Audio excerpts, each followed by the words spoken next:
Bonjour à tous, on se retrouve aujourd'hui pour une vidéo dans laquelle on va parler énergie. Énergie et surtout monitoring d'énergie. C'est un peu le sujet qui fâche actuellement. Vu les coûts de l'énergie, on essaye tous de faire un peu des économies pour le moment. Et c'est pourquoi, moi qui ai des panneaux solaires, j'ai décidé de monitorer ça visuellement. On voit tout de suite comment j'ai procédé. Alors personnellement, ce qui m'intéressait, c'était d'avoir un genre de retour comme vous voyez ici, un VU-metteur, un retour batterie. Donc je ne vais pas mettre autant de LED, là je ne vais pas mettre 30 LED ou 35 LED, c'est beaucoup trop. Par contre, je me suis dit, je vais partir sur des paliers. Si je consomme, ça sera en rouge. Si je produis, ça sera en vert. On produit peu, on peut passer en jaune. On consomme peu, on peut passer en orange. Donc ici, libre à vous de choisir les couleurs bien évidemment. Mais moi je voulais un retour visuel avec 4 ou 5 LED, il n'y a pas besoin de plus, pour voir si j'étais dans le rouge, consommation, si j'étais full rouge, grosse consommation, ou si à l'inverse, j'étais dans le vert, et là, je pouvais auto-consommer, lancer séchoir, machine à laver, etc.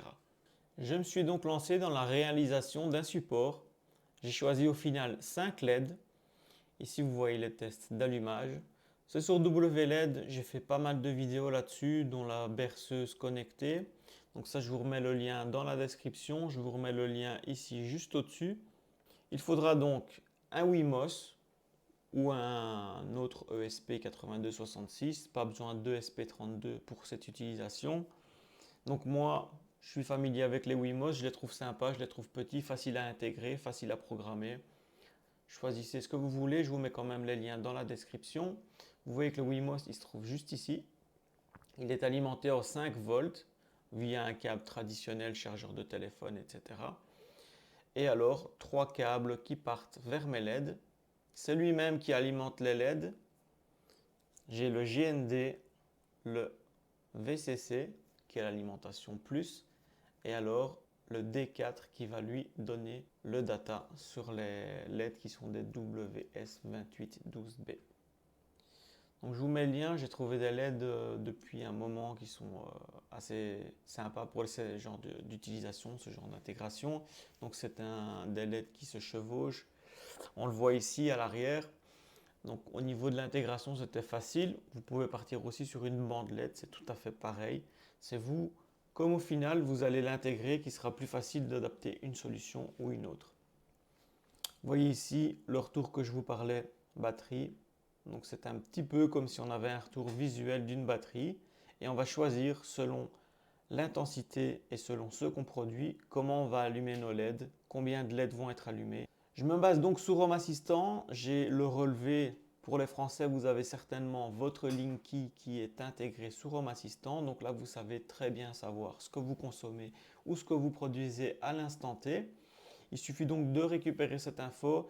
Moi, je le fais aussi via un compteur communicant maintenant, depuis peu, avec un ESP. Sinon, j'ai aussi l'Emporia qui me donne ce que je produis ou ce que je consomme. C'est affiché sur Home Assistant, donc vous voyez la production solaire, énergie produite, énergie consommée. Si l'énergie produite est positive, je suis dans le vert. Si l'énergie consommée est positive, je suis dans le rouge. Je suis parti sur des paliers 0,3, 0,5, 1 ou 2 kWh. Ça, c'est à vous de choisir. Et vous voyez qu'ici, j'ai mes deux LED qui sont allumées. C'est intégré sur mon mur en bois qui gère un petit peu toute ma domotique. Ici, on repasse avec une LED allumée, full production, 4 LED allumés en vert. Et on voit que ma production solaire est au-dessus de 3,44 kW. Donc je suis parti au-dessus de 3 kW, 4 LED allumés en vert, voire 5 même. Au niveau de la gestion, comme à mon habitude, direction Node-RED. Qu'est-ce que je fais ici? Pour les pros de la programmation, vous pouvez sans doute faire un flow beaucoup plus simple. Néanmoins, je n'ai pas les compétences techniques pour programmer un flow de fou. Donc personnellement, celui-là, il me va très bien. J'injecte toutes les 30 secondes. Je calcule si je suis en mode jour ou en mode nuit, puisque la nuit, ça ne me sert absolument à rien. d'afficher le VU-metteur, je suis au lit. On ne va pas consommer d'énergie inutilement.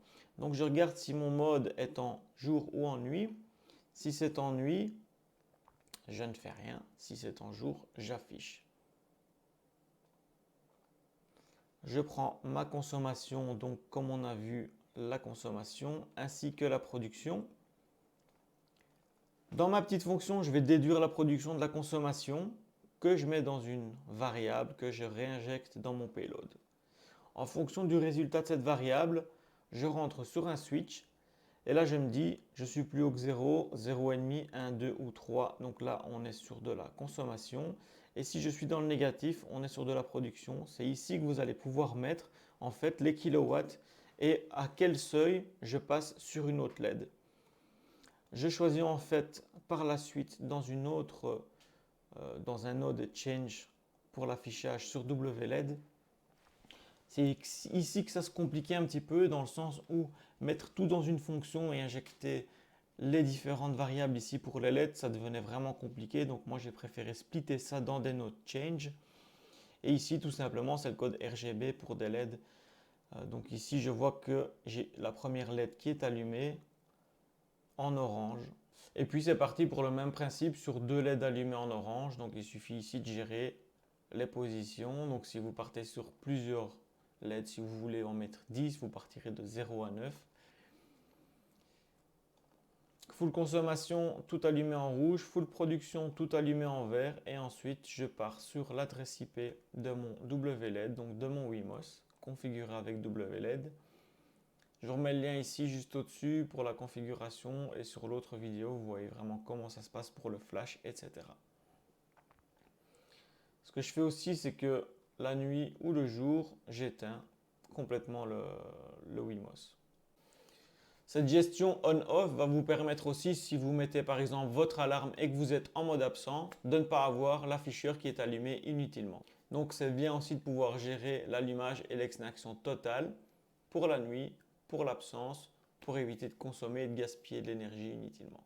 Voilà, vous venez donc de voir un petit monitoring d'énergie, un visuel, des LED, un petit support. Il n'y a pas besoin de grand chose pour mettre ça en place. Ça coûte très peu cher.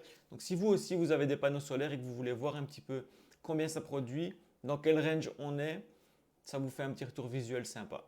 Si vous voulez aussi monitorer une batterie par exemple ou un UPS, c'est possible aussi pour voir l'état de la batterie quand ça se décharge. On peut faire un petit peu ce qu'on veut avec ce retour visuel.